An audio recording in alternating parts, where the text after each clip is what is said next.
Bismillahirrahmanirrahim. Assalamualaikum warahmatullahi wabarakatuh. Baik, pada pertemuan ini kita akan melanjutkan perkuliahan kita. Nah, kali ini kita akan membahas tentang gas. Nah, nanti ada dua hal yang mau kita bahas secara umum, yaitu gas secara ideal, gas ideal, kemudian beberapa hukum untuk menentukan parameter-parameter dari gas ideal.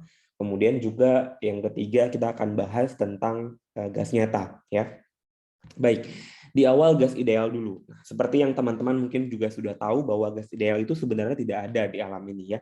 Yang ada di alam adalah gas nyata. Jadi misalnya kita bernafas, menghirup oksigen, atau api menggunakan oksigen itu adalah gas-gas nyata. Atau gas nitrogen, gas hidrogen itu semua gas nyata. Ya. Nah, gas ideal itu sebenarnya merupakan bentuk penyederhanaan saja, ya, atau asumsi-asumsi atau idealisasi dari gas yang sebenarnya itu nyata sifatnya. Dengan cara apa? Dengan cara membuang sifat-sifat yang tidak terlalu signifikan. Nah, jadi sifat-sifat yang bisa diabaikan itu direduksi atau dibuang atau dieliminasi, ya. Nah, sehingga memudahkan proses analisis. Maka muncullah istilah gas ideal. Nah, itu pertama yang harus diingat. Jadi kalau ditanyakan oleh siswa atau oleh orang apakah gas nyata itu ada atau gas ideal itu ada, yang ada gas nyata, tapi gas ideal itu tidak ada sebenarnya, ya. Nah, namun memang pada kondisi tertentu gas nyata itu bisa memiliki sifat yang mendekati gas ideal. Sifat seperti apa itu? Nah, yang pertama kita lihat dulu sifat dari gas ideal. Yang pertama adalah tidak ada interaksi antara molekul-molekul gas. Nah, jadi antara molekul gas oksigen misalnya sama oksigen atau oksigen sama hidrogen, nah bentuk bola-bola ini bentuk representasi dari molekul gas, ya. Itu tidak ada interaksi. Nah, makanya kalau nggak ada interaksi, meskipun jaraknya udah sangat dekat, tapi tetap nggak ada interaksi, gitu menurut gas ideal. Nah, apa maksudnya? Jadi interaksi yang terjadi antara gas itu hanyalah tumbukan antar molekul yang sifatnya elastis. Maksudnya apa? Kalau elastis kan dia numbuk kemudian langsung lepas. Itu elastis kan, elastis sempurna. Sehingga kelihatannya tidak ada interaksi, padahal ada. Ketika bertumbukan pasti ada interaksi kan, numbuk. Nah, tapi karena terjadi begitu cepat, setelah bertumbukan langsung lepas, maka dikatakanlah tidak ada interaksi. Nah, karena sifat tumbukannya elastis sempurna, sehingga tidak ada perubahan energi kinetik total dari molekul itu. Jadi seakan-akan energi kinetik sebelum dan sesudah tumbukan tuh sama. Nah, itu yang terjadi kalau dia mengasumsikan tumbukan itu sebagai tumbukan yang elastis sempurna. Nah, sedangkan di gas nyata sebetulnya ada tarikan-tarikan antar molekul. Nah, tapi kapan terjadinya? Kalau jaraknya terlalu dekat. Ingat ya, gas itu kan gerakannya kan sangat random. Dia zigzag, bisa gerak kemana aja, ya. Kalau dia lagi menjauh, maka tidak bisa ada tarikan antar molekul, lemah, ya. Tapi kalau jaraknya dekat, maka tarikan antar molekul gasnya sangat kuat. Nah, itu seperti gaya antar molekul lah.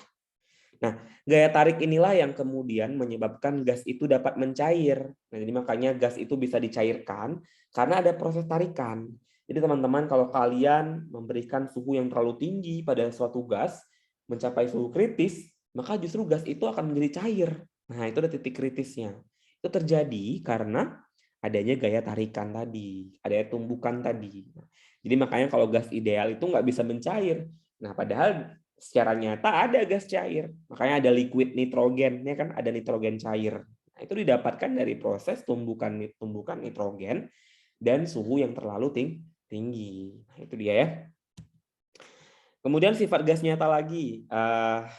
Jadi gas nyata itu mendekati sifat ideal jika jarak rata-rata molekul sangat jauh, sehingga gaya tarik antar molekulnya dapat dianggap nol. Itu sangat jauh, ya. Jadi gaya tariknya sama aja nol gitu. Nah, jarak antar molekul yang besar dapat dicapai dengan memperkecil tekanan gas dan memperbesar suhunya. Nah, itu ya, ingat kata kuncinya. Jadi kita bisa memperbesar jarak antar molekul dengan cara memperkecil tekanan gas dan memperbesar suhu. Kenapa? Kalau suhunya besar, ya, di atas titik didih, sehingga dia akan bergerak lebih kencang, lebih cepat. Karena apa? Karena ngaruhnya ke energi kinetik, ya kan? Karena ngaruhnya ke energi kinetik. Jadi kalau suhu kan EK, ya. Nah, jadi itu ngaruh ke situ. Jadi suhunya mempengaruhi energi kinetik itu atau energi dalam dari gas itu. Nah, molekul-molekul gas yang kedua sifatnya dapat dipandang sebagai partikel-partikel yang ukurannya dapat diabaikan. Nah, itu juga. Jadi dianggap ukuran partikelnya tuh 0. Padahal ukuran partikel kan mempengaruhi juga sebetulnya ke volume, mempengaruhi ke gerakan, mempengaruhi ke tekanan, mempengaruhi ke suhu ya. Nah, kondisi ini didekati oleh gas nyata, bisa dikasih pendekatan ke gas nyata pada saat gas nyata itu berada pada tekanan yang rendah dan suhu yang tinggi. Nah, di mana jarak antara rata-rata molekulnya jauh lebih besar daripada diameter molekul gas. Jadi kalau diameter molekulnya kita anggaplah kecil, ini diameter kan. Nah, ini diameter gas misalnya. Jaraknya bisa sejauh ini. Jadi terlalu besar jaraknya dibanding diameternya. Sehingga bisa kita abaikan ukurannya. Karena kan yang dihitung sebagai volume itu kan volume total yang ditempati oleh gas. Jadi seakan-akan volume gas itu sama dengan volume sistem kan pada akhirnya. Jadi volume gas dianggap sama dengan volume sistem. Padahal gas itu punya molekul yang juga punya volume. Harusnya kan dia dijumlahkan dengan volume gas masing-masingnya. Ini kan dia punya volume. Tapi yang kita ukur kan volume ruang biasanya. Volume gas itu kan volume yang ditempati sama dia. Padahal gas ini sendiri punya volume. Kan dia bentuknya partikel. Tapi karena dianggap terlalu kecil, maka dianggaplah dia 0 volumenya ya. Sifat ketiga adalah dalam suatu wadah partikel gas bergerak secara acak ke segala arah. Kalau bergerak acak itu namanya apa? Gerakan apa? Gerakan translasi ya, atau gerak dari energi translasi gitu ya. Oke. Nah, jadi itu harus diingat dalam sifat dari gas ideal. Oke. Kemudian kita lanjutkan, untuk mengukur gas ideal, kita punya beberapa hukum yang sudah kita pernah belajar juga sebenarnya di SMA, atau kalian pernah belajar di stoikiometri ya. Nah, yang pertama adalah hukum Boyle. Nah, hukum Boyle, pada suhu tetap, maka volume gas berbanding terbalik dengan tekanannya. Ya. Nah, jadi ingat pada suhu tetap, maka volume gas berbanding terbalik dengan tekanannya. Volume berbanding terbalik sama tekanan ini sebenarnya logis sekali kalau kita bayangkan ya. Kenapa? Karena tekanan, kalau kita beri tekanan yang kuat, ya volume akan kecil. Kalian bayangin aja, ini ada kompresor, kita tekan gitu ya, maka otomatis volumenya akan turun, maka akan sebesar ini paling. Jadi volumenya pasti akan mengecil. Ini kan volume pertamanya gitu ya.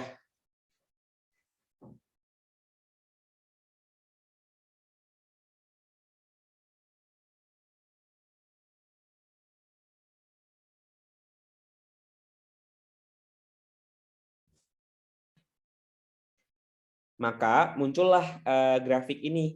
Jadi tekanan semakin besar tekanan, maka volumenya akan semakin kecil gitu ya. Itu yang terjadi pada persamaan Boyle ini. Nah, itu yang diingat. Sehingga nanti bisa diambil suatu persamaan bahwa P1 P kali V sama dengan konstanta. Artinya apa? Nanti kan dua keadaan tuh pasti. Jadi nanti munculnya persamaan ini. P1 dikali V1 sama dengan P2 dikali V2. Itulah persamaan dari hukum Boyle. Di mana P adalah tekanan dan V adalah volume ya. Volume dalam liter, kalau tekanan dalam satuan atm ya. Kemudian hukum Gay-Lussac. Nah, Gay-Lussac itu bicara hubungan volume dengan tekanan. Volume dengan suhu, maaf. Kalau tadi kan tekanan sama volume. Kalau ini bicara tekanan dengan suhu. Nah, itu beda ya. Tadi tekanan sama volume, ini tekanan sama suhu. Nah, jadi pada volume tetap ya, tekanan gas berbanding lurus dengan suhunya. Artinya apa? Semakin besar tekanan, suhunya juga makin tinggi. Kalau tekanannya makin rendah, suhunya juga makin kecil. Nah, maka persamaannya adalah P per T sama dengan konstanta. Artinya apa? P1 per dengan T1 sama dengan P2 dibagi dengan T2 ya. Kemudian hukum Gay-Lussac ini kalau digambarkan bentuknya seperti ini, suhunya yang diubah-ubah, tekanannya tetap ya kan. Nah, jadi volume itulah hukum Gay-Lussac. Nah, tapi volumenya nggak berubah. Nah, jadi di sini lihat aja kalau makin besar suhu, tekanan juga makin tinggi. Kan naik terus nih, linear garisnya ya. Artinya kalau tekanannya sebesar ini, volumenya segini, ya kan? Ini P1, ini V1. Kalau misalnya nanti dibawa lagi kemari, ini V. Maaf, ini gimana sih konsepnya? Ini T ya, bukan V. Ini T1, ini T1, ini T2, ini P2. Gitu ya. Seterusnya misalnya ada P3, boleh. Berarti ini T3, ini P3. Berarti terbukti ya bahwa makin tinggi tekanan, suhunya juga makin tinggi. Karena linear. Kemudian yang ketiga, hukum Charles. Nah, hukum Charles ini bicara hubungan tekanan sama volume. Jadi tadi udah ada kalau boiler, tekanan sama volume. Kalau misalnya Gay-Lussac, tekanan dan temperatur. Kalau misalnya kalau Charles, itu bicara volume sama suhu, ya, volume sama suhu. Jadi hubungan volume sama suhu itu gimana? Hubungannya linear juga. Artinya kalau pada volume yang tinggi, suhunya juga tinggi. Ini V1, ini T1. Kalau V-nya dinaikkan lagi, maka temperatur juga naik lagi dan seterusnya. Seperti itu ya, karena linear. Ini T3, ini V3. Nah, jadi tekanannya tetap ya di sini ya. Yang diubah-ubah adalah suhunya. Sudah lihat volumenya bagaimana. Ya. Kemudian hukum Charles dituliskan seperti ini bukan P ya, harusnya ini V ya. Diganti saja, maka V1 per T1 sama dengan V2 per T2. Jadi ini persamaan Charles. Nah, dari ketiga persamaan ini kemudian muncullah hukum gas umum. Jadi kesimpulan dari ketiganya bahwa bisa ditulis seperti ini ya, bahwa PV tadi kan tadi persamaannya kan ada yang PV, kemudian ada yang P per T sama V per T kan. Ini kan bedanya cuma di atasnya aja ya. Nah, maka jadinya P kali V udah mewakili ini. Makanya PV per T sama dengan C4, konstanta keempat. Ini maksudnya gimana? Ini bisa ditulis seperti ini nanti. P1 V1 per T1 sama dengan P2 V2 per T2. Nah, di mana P tekanan, V volume, dan T temperatur. Nah, kemudian C4 ternyata bisa dituliskan sebagai hasil kali dari mol dengan konstanta gas. Ya, ini 8,315 Joule per mol Kelvin. Kalau mau pakai yang liter ATM boleh juga. Kalau liter ATM itu 0,082 liter ATM per mol Kelvin. Ya, ada juga. Tergantung nanti satuannya dalam apa. Nah, ini ya. Kemudian sehingga ditulis seperti ini. Kan C4 diganti sama N kali R. Ya. Nah, inilah PV yang kita tahu. PV sama dengan nRT ya. T kan bawa kemari ya. Nah, ini kan hukum gas ideal yang kita pelajari selama ini. Iya, jadi hukum gas ideal itu hukum gas umum. Kenapa? Karena gas-gas di alam ini dianggap berperilaku ideal. Makanya muncul persamaan ini ya. Makanya ada contoh soal nih. Sebanyak 0,2 mol gas ideal berada pada wadah yang volumenya 10 liter, tekanannya 1 atm, molnya sekian ya. Pertanyaan pertama, berapa suhu?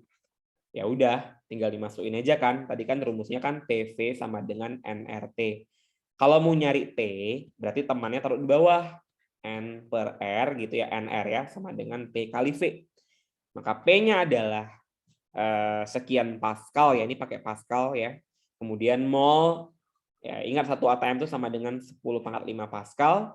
Molnya, V-nya sorry, V-nya volume diubah ke meter pangkat 3 ya. Kemudian liter itu kan sama dengan desimeter pangkat 3, diubah ke meter pangkat 3, naik 1 kan, jadinya dibagi 1000. Kemudian dapatnya segini, dimasukkan ke sini, kemudian N-nya sekian mol, ini sekian joule, dapatlah 601 Kelvin. Kalau teman-teman mau nyari dengan cara lain boleh juga, sebenarnya lebih mudah. Pakai aja langsung T sama dengan P-nya dalam ATM tetap 1, kemudian R-nya lagi pakai kalau ATM, kita pakai kalau dalam 1 ATM kita pakai R-nya nanti yang 0,082 itu. Nah, V-nya tetap liter kali 10 dibagi dengan 0,082 dikali dengan T-nya dalam Kelvin. Harus Kelvin, dikali dengan N ya. 0,2. Ntar dapatnya sama aja. Ya. T-nya dalam Kelvin. Nanti diubah ya. Oke, bisa dicari dengan 2 cara. Mau diubah-ubah kayak gini jadi lebih ribet ya. Saya nggak tahu kenapa lebih ribet ini. Saya lebih mudah pakai 0,082 saja gitu ya.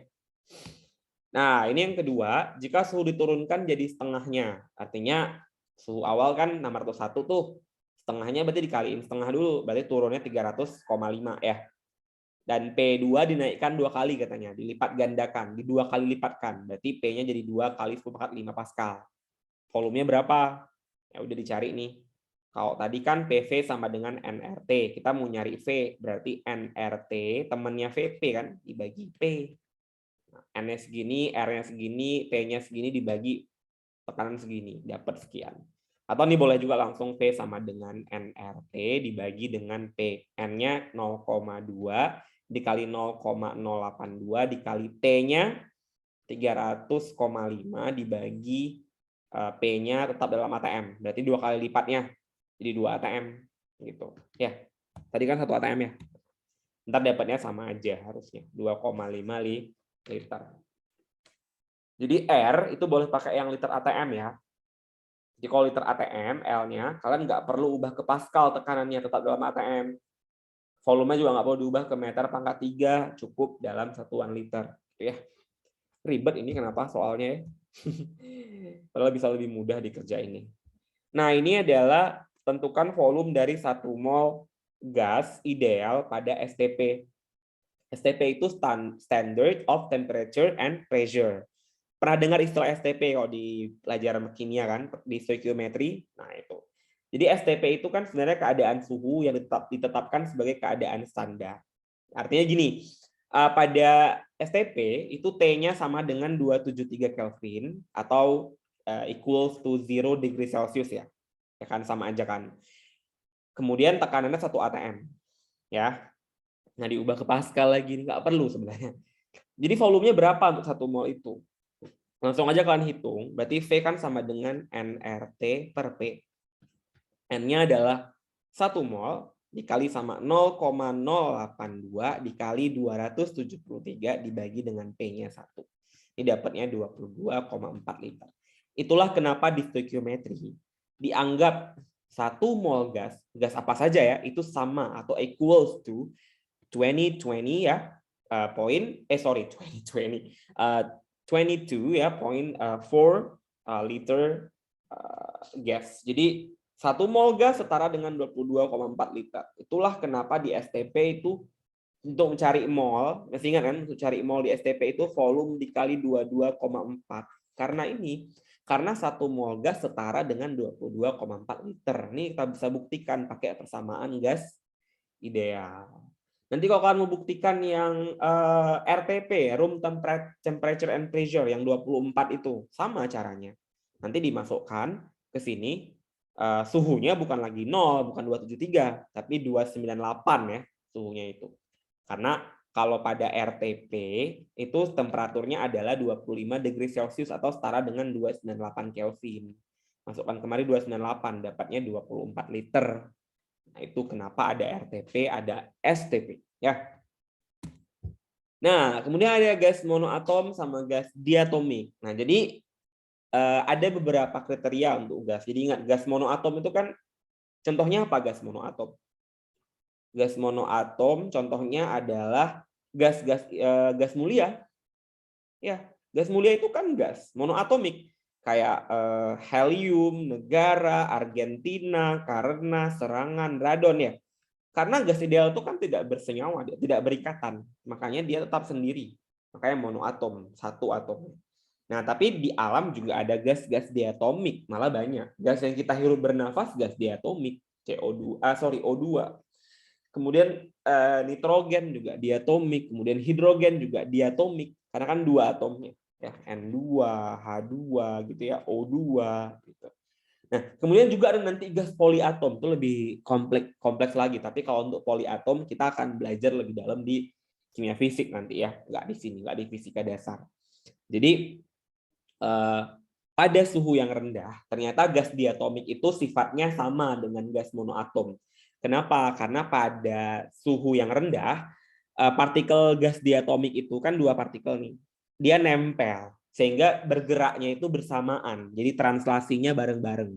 Jadi translasi itu gerak tegak lurus. Jadi dia boleh gerak ke, bayangkan kalian dalam sebuah ruangan, kemudian gas itu bergerak ke sudut ruangan, terus bergerak ke sudut yang lain, pindah-pindah kemana dia suka, itu namanya translasi. Tapi dia lurus gerakannya, nggak zigzag. Itu translasi. Karena itu gas ideal, karena kan dianggapnya gas ideal, makanya geraknya lurus. Padahal kalau gasnya gas nyata, dia nggak lurus juga, belok-belok geraknya sebenarnya ya. Nah itu. Jadi di sini dia gerakannya bareng-bareng sehingga dianggaplah satu kesatuan. Jadi dianggap satu partikel saja, makanya seakan-akan dia monoatom. Nah, seakan-akan monoatom. Makanya untuk menghitung energinya tetap energi dalam ya, U-nya itu sama dengan 3/2 nRT. Mol dikali tetapan gas dan dikali sama temperatur pada temperatur yang satuannya Kelvin ya. Kemudian untuk suhu yang ringan, suhu yang sedang di atas rendah lah ya, sedikit naik. Nah di sini agak beda. Kalau di sini ketika suhu naik maka otomatis akan terjadi suatu gerakan baru ya, disebutnya adalah vibrasi. Vibrasi itu getaran. Jadi benda itu bergetar, mulai bergetar, maka ada pengaruh energi lain. Di sini makanya ketika menghitung energinya bukan lagi 3/2 kT, tapi jadinya 3. Jadi jumlah dari yang awal tadi yang monoatom, yang seakan-akan dia masih monoatom, kemudian ditambah dengan gerak vibrasinya. Karena di sini ada 2 atom, maka dijadilah setengah-setengahnya. Karena kan 1 vibrasi setengah kT, 1 vibrasi setengah kT, makanya tambahin 2. Nah, makanya jadinya 3 seperti KT semua kan, 3/2 tambah setengah ya, jumlahin aja pembilangnya kan 5, penyebutnya ada sama, 5/2 kT. Makanya jika ada suatu gas dengan mol tertentu pada suhu yang sedang, maka gas di atom itu energi dalamnya adalah 5/2 nRT. Udah beda energinya kan, kalau tadi kan 3/2, lebih kecil kan, kalau ini 5/2 nRT. Lalu kalau suhunya lebih tinggi gimana Pak? Ya, kalau suhunya lebih tinggi lagi, yang terjadi bukan hanya vibrasi, ternyata bisa berotasi, nambah lagi variabelnya. Nah, jadi rotasi molekul itu ya berputar, molekulnya berputar pada pusat masanya, berputar. Nah, itu dipengaruhi sama suhu yang tinggi. Jadi kalau digambarkan, kalau tadi awalnya kan cuma ada translasi bareng ya, cuma ini yang pertama. Ini kan cuma 3/2 kT. Kalau ketika terjadi vibrasi, ini setengah kT, ini setengah kT, gitu kan. Nah, kemudian ternyata terjadi lagi rotasi. Nah, rotasi itu bisa terhadap sumbu X, bisa terhadap sumbu Y, bisa terhadap sumbu Z. Nah, macam-macam rotasinya. Jadi bisa dua-dua. Nah, jadi makanya pada akhirnya persamaannya jadi kayak gini. 5/2 tadi kan yang pada saat suhu sedang ya, dijumlahin lagi sama rotasi itu. Maaf, rotasinya itu pada sumbu Z sama sumbu X ya, makanya 2. Ini setengah kT, ini setengah kT. Jadi tambah setengah di sumbu X, tambah setengah di sumbu Z. Maka jadinya 7, tambahin aja ya. 7/2 kT. Makanya untuk suhu yang tinggi, gas di atom itu energi dalamnya adalah 7/2 nRT. Energi dalam ini bisa jadi EK juga ya, kinetik sama. Itu maksudnya. Penjumlahannya. Nah, kemudian kita lihat gas nyata. Nah, kalau gas nyata, tadi saya udah bilang di awal, gas nyata ini kan gas yang sebenarnya ada. Nah, jadi nggak ideal gitu ya. Nah, pencetusnya adalah van der Waals. Sehingga nanti persamaan gas nyata itu disebutnya adalah persamaan van der Waals. Kalian nanti di kimia fisik akan belajar ini juga. Di kimia fisik 1 atau di 2, kimia fisik 2 harusnya. Nah, menurut van der Waals ada beberapa asumsi yang dia buat. Gagasan dia yang diterima akhirnya ya. Jadi ingat, walaupun ukuran molekul gas itu kecil, tetapi jika volumenya sejumlah besar molekul, jadi banyak molekulnya, tetap mempengaruhi volume. Saya bilang tadi di awal. Tadi kan di awal dianggap kecil-kecil sekali. Tapi walaupun dia kecil dan memang banyak, kan molekul itu banyak sekali ya. Nah, tetap mempengaruhi volume. Sehingga volume dari gas nyata itu adalah perkalian antara A dengan N. Nah, jadi A itu apa? Konstanta yang bergantung pada jenis gas. Macam-macam, kalau gasnya hidrogen, A-nya beda, nitrogen beda lagi, O2 beda lagi, CO2 beda lagi. Jadi tiap gas ini ada A-nya masing-masing. N itu molnya. Sehingga volume ruang kosong yang ada dalam wadah, kan tadi saya bilang ada wadah terisi sama partikel-partikel gas. Nah, kan gasnya tadi volumenya adalah, volume gas adalah A kali N. Berarti volume sistem ini, kalau kita mau hitung volume kosong, bagian yang masih belum terisi ini kan gasnya bergerak bebas. Bagian yang kosong itu adalah V aksen. V aksen adalah V sistem dikurang sama V dari gas. Yang kecil ini V gas. Makanya V dikurang A kali N. Makanya persamaan gas ideal dimodifikasi untuk gas nyata. Kan tadi awalnya PV nRT tuh. Jadi kan P sama dengan nRT per V ya. Maka V-nya diganti sama nRT dibagi sama V dikurang NA atau AN. Tadi. Ya, paham ya? Nah, kenapa diganti? Kemudian hipotesis gas ideal juga menyatakan bahwa tidak ada tarikan antar molekul-molekul gas. Nah, tapi kalau gas nyata ada. Kan saya udah bilang tadi di awal. Gas nyata itu sesuatu kebalikan dari gas ideal. Ada tarikan. Tarikannya itu bisa menyebabkan molekul itu menumbuk dinding. Ya, bayangkan dalam ruangan, masa gas nggak nabrak dinding? Pasti nabrak. Masa gas nggak nabrak kita? Nabrak. Pasti nabrak. Maka kita ngerasain angin, kan kayak kita ngerasain tubuh kita kena angin dan dingin karena nabrak. Kalau nggak nabrak nggak mungkin dingin tubuh kita ketika kena angin. Angin itu ada gasnya, gitu kan? Kemudian hal itu yang membuat molekul lain itu punya kekuatan bergerak. Akhirnya ketika menumbuk dinding dia kan akan membal, kemudian numbuk membal. Ketika membal kena lah partikel lain. Sehingga sesuatu yang membal kayak bola kalian membalkan ke dinding, ketika balik kan kenceng ya baliknya, benar nggak? Nah, ketika dia balik kenceng itu dia nabrak gas lain, maka dibilang kekuatannya bertambah. Nah itu, makanya akibatnya adalah tekanan yang dihasilkan oleh tumbukan molekul pada dinding akan berkurang. Jadi makanya ketika dia udah nabrak kemudian dia balik, nabrak lagi terus udah beda energinya. Nah, itu ya. Makanya pada akhirnya tekanan pun harus dikoreksi, nggak cuma volume. Tadi kan yang dikoreksi hanya volume nih. Volume dikoreksi dengan faktor Na tadi. Jadi nggak sebesar volume sistem ternyata, tapi volume dikurangin sama jumlah molekul dikali dengan A. Jadi awalnya kalau cuma V ini kan volume sistem, tempat dia berada, kontainer. Tapi ternyata volume itu harus volume dari wadah yang kosong itu. Sisanya berapa sih yang nggak terisi sama gas? Makanya dikoreksi dengan volume sistem dikurang dengan volume dari dikurangi dengan AN atau volume gas ya. Makanya pada akhirnya P itu atau perubahan tekanan sama dengan BN per V kuadrat. Jadi kuadrat volume kuadrat mol delta P-nya. Makanya di sini jadinya P sama dengan nRT per VNA dikurang BN kuadrat per V kuadrat. Ini adalah kan tadi tekanan ya. Tekanan kan sama dengan tadi udah dapat persamaan yang ini kan. nRT per VA. Karena tekanannya dikoreksi, maka keseluruhan ini dikurangi dengan ini. Betul ya? Ini faktor koreksinya untuk tekanan. Sehingga dibawa ke kiri. Jadinya kan ini negatif. Bawa ke kiri jadinya apa? P jadi plus BN kuadrat per V kuadrat ya. Nah, sama dengan nRT per V kurang NA gitu. Nah ini kan bawah ini kan bisa dikali aja ke kiri kan. Ini kan perkalian biasa. Ini kan per. Makanya jadinya P ditambah BN kuadrat per V kuadrat dikali dengan V dikurang NA sama dengan nRT. Betul? Ini kan dibawa ke sini. Kan pengali. Maka muncul kayak gini persamaannya. Kalau kalian bayangin, ada nggak kemiripan antara persamaan ini dengan persamaan gas ideal? Mirip. Persamaan gas ideal itu kan PV sama dengan nRT kan? Sama kan polanya, hanya saja di gas nyata, P-nya itu ditambahkan dengan faktor koreksinya, BN kuadrat per V kuadrat. Dikali sama V kan? Dikali juga nih. V-nya tapi dikoreksi dengan Na, sama dengan nRT. Jadi sama. Cuma bedanya, dalam gas nyata itu ada koreksi tekanan. Ini adalah koreksi tekanan. Ini namanya koreksi volume.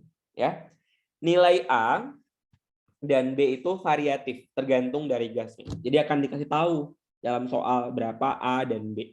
Nah, kalau kita eksperimen di laboratorium menghitung volume gas ideal atau gas nyata, kita menggunakan van der Waals di stoikiometri. Harusnya dia ada nih eksperimennya di kimia dasar, tapi saya nggak tahu apakah ada. Tapi harusnya ada. Tapi kalau teman-teman penasaran boleh dicek aja di YouTube, banyak bagaimana eksperimen.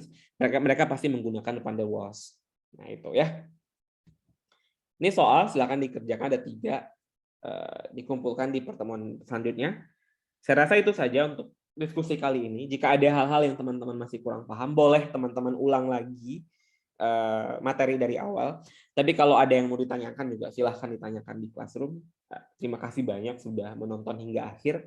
Saya akhiri presentasi ini. Assalamualaikum warahmatullahi wabarakatuh.